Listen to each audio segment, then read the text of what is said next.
Ladies and gentlemen, put your hands together for Nick, Jeremy, Matt and Matt. They are the Resomancers.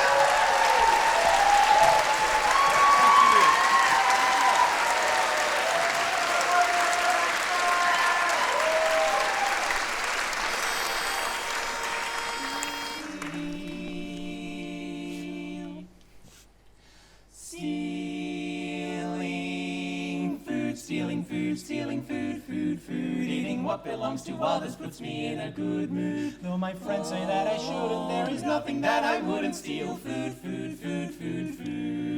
I'm a veritable gastronomic kleptomaniac. When my friends are having dinner is when I like to attack. I say, look what's that behind you, and they turn around to see. Then I finish what they're eating and I say it wasn't me.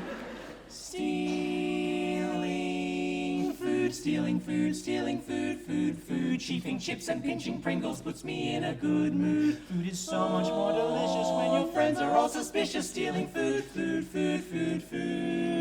Now the most efficient way to satisfy your appetite is to eat from your friends' cupboards in the middle of the night. But no matter if you're tempted, you should never take the lot. Leave the packaging behind, remind them what they haven't got. Stealing food. When I risk it for a biscuit, then I'm in a good mood. The best of all decisions, going klepto on provision. Stealing food.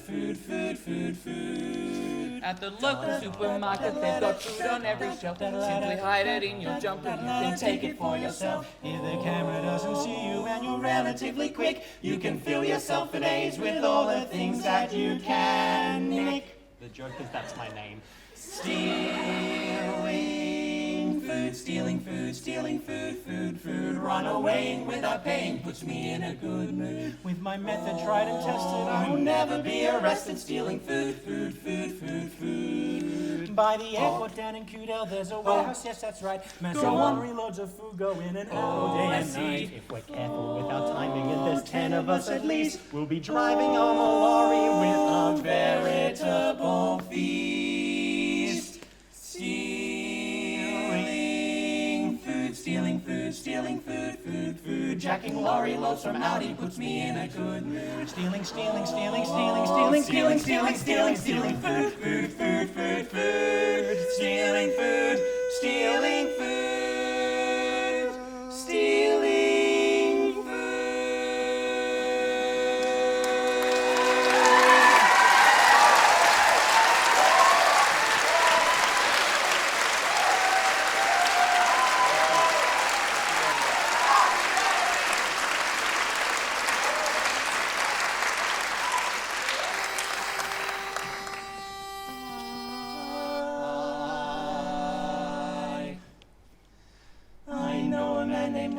Who invented a room, and his heart was filled with pride.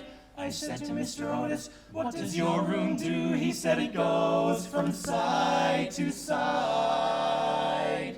So I said, Mr. Otis, if you take my advice, you'll be the richest man in town. You gotta take that room that goes from side to side and make it go up and down. And that was good advice. Good advice costs nothing and it's worth the price.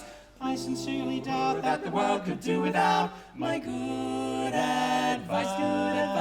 Without my good advice. Sir Isaac Newton came around to my house one day. His face was all sunburned and red. He said he didn't want to sleep in the shade of a tree because an apple might fall on his head. Ow!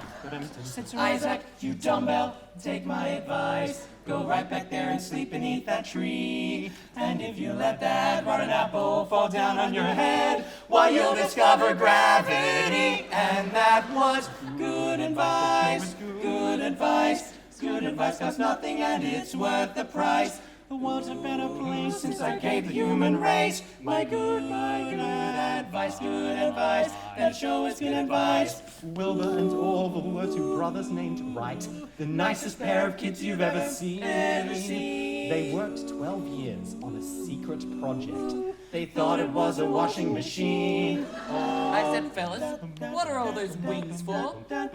They said for hanging clothes out to dry. I said, you fools, take that washing machine out to Kitty Hawk and see if the darn thing will fly. And that was good advice, good advice. Good advice costs nothing and is worth the price. I'm so only wise I should get the Nobel Prize for good ad. Christopher Columbus was a seaman second class when I told him that the Indies could be found by sailing to the west instead of sailing to the east. I advised him that I thought the world was round. Then I sent him down to ask good Queen Isabella to pawn her jewels for all they're worth, Next day he set sail, and as everyone knows, he fell off the edge of the earth, and that was bad advice, bad advice. Bad advice is just the same as good advice. Everybody makes occasional mistakes, and that was bad. Yes, that was bad. That was such bad advice. Bad advice. Bad advice.